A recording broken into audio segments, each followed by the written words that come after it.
Welcome to math mafia. Class 10 के सभी videos देखने के लिए इस चैनल को सब्सक्राइब करें और अगर ये वीडियो आपको अच्छा लगे तो इसको शेयर और लाइक भी ज़रूर करें। इस क्वेश्चन की स्टेटमेंट को बहुत ध्यान से सुनना और उसको बड़े ध्यान से समझना, क्योंकि हमें इसकी फ़िगर दी नहीं गई और हमें इसकी फ़िगर को बनाना है। ठीक है, इसको रीड करके इसकी फ़िगर बनाना है, तो इसलिए बहुत केयरफुली सुनना इसको।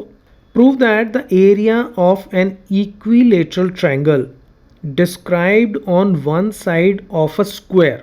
ओके, तो हमें एक स्क्वायर चाहिए, तो पहले तो मैंने एक स्क्वायर बना लिया। ठीक है, स्क्वायर मतलब जिसकी चारों साइड्स आपस में बराबर हों। अगर ये साइड ए है तो ये भी ए होगी, ये भी ए होगी और ये भी ए होगी। ठीक है, तो चारों साइड्स बराबर उसकी, तो ये मेरा एक स्क्वायर हो गया।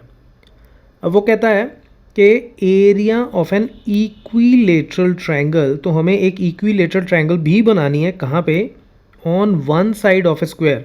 तो चाहे इस साइड पे एक इक्विलेटरल ट्रायंगल बना लो, चाहे इस साइड पे, चाहे इस साइड पे, चाहे इस साइड पे, लेकिन अगर मैं उसकी एक साइड पे बना रहा हूँ और वो इक्विलेटरल ट्रायंगल है, तो इसका मतलब इक्विलेटरल ट्रायंगल की तीनों साइड्स बराबर होंगी।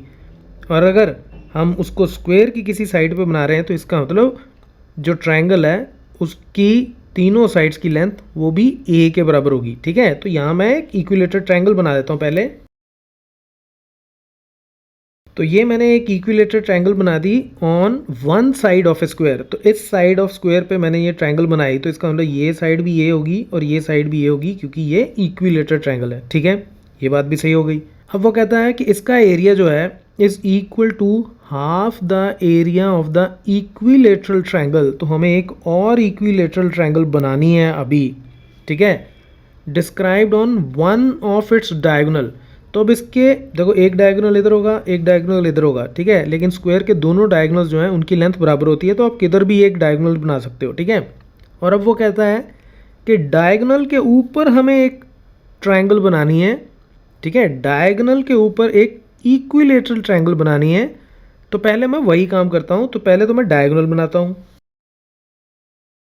तो ये मेरा डायगोनल हो गया। अब डायगोनल के ऊपर मुझे एक इक्विलेटरल ट्रायंगल बनानी है, तो मान लो मैं इस साइड पे बना देता हूँ।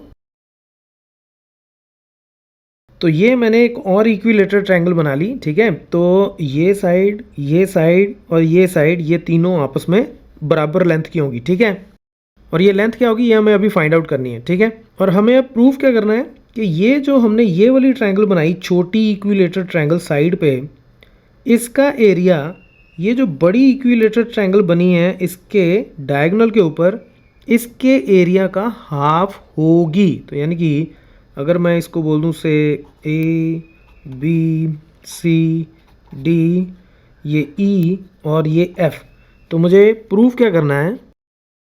Area of triangle B E C is half of the area of triangle B D F.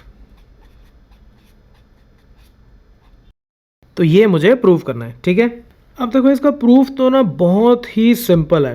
देखो, हमें ये पता है कि ये इक्विलेटरल ट्रायंगल, तो यानी कि ये एंगल 60 डिग्री, ये एंगल 60 डिग्री, ये एंगल 60 डिग्री। ठीक है, ये भी इक्विलेटरल ट्रायंगल, तो ये एंगल 60 डिग्री, ये एंगल 60 डिग्री, ये एंगल 60 डिग्री। तो इसका मतलब ये दोनों ट्रायंगल्स आपस में क्या हैं? Similar triangles. सारे ही एंगल्स आपस में बराबर हैं, तो ट्रायंगल सिमिलर हो गई। और सिमिलर ट्रायंगल्स के एरिया की रेशो क्या होती है?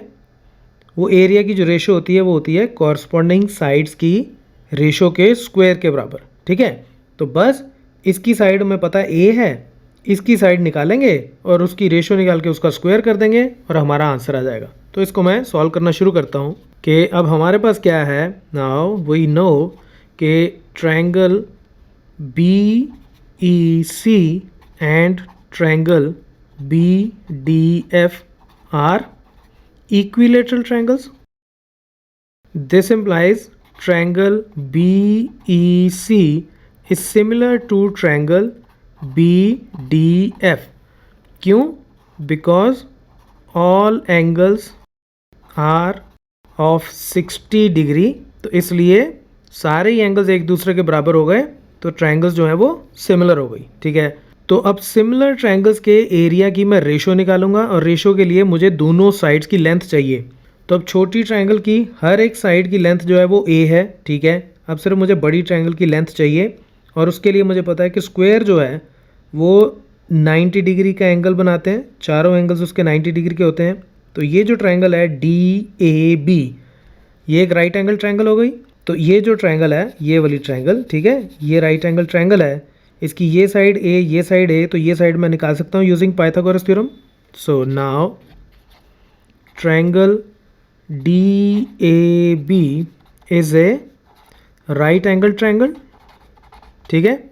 This implies DB square is equal to AD square plus AB square.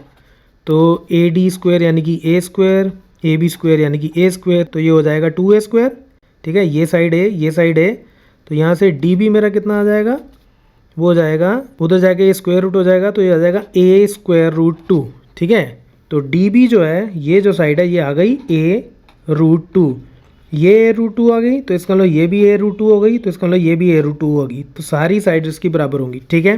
तो अब हम इन दोनों सिमिलर ट्रायंगल्स के एरिया की रेशो निकाल लेते हैं, और वो कितनी हो जाएगी, area of triangle BEC divided by area of triangle BDF। ये दोनों सिमिलर ट्रायंगल्स हैं, तो सिमिलर ट्रायंगल्स के एरिया की रेशो कॉरस्पॉन्डिंग साइड्स की रेशो के स्क्वायर के बराबर होती हैं। और यहाँ पे सारी साइड्स ही A हैं, यहाँ पे सारी sides A square root 2, A square root 2, A square root 2 है। तो किसी भी साइड को किसी भी साइड के कॉरस्पॉन्डिंग समझ लो, क्योंकि सारी साइड्स बराबर हैं तो कोई फ़र्क नहीं पड़ता। तो इसकी कोई भी साइड उठा लो A, और इसकी कोई भी साइड उठा लो A स्क्वायर रूट 2, इसके स्क्वायर के बराबर, होल स्क्वायर के बराबर। तो यहाँ A के साथ ये कट गया, तो ये हो जाएगा 1/2। तो यहाँ से मेरे पास क्या आ गया, area of triangle BEC is equal to, ये उधर चला जाएगा तो ये हो जाएगा half of area of triangle BDF। और यही हमें प्रूव करना था, hence proved, right. So that's it from this tutorial, keep watching मैथमाफिया।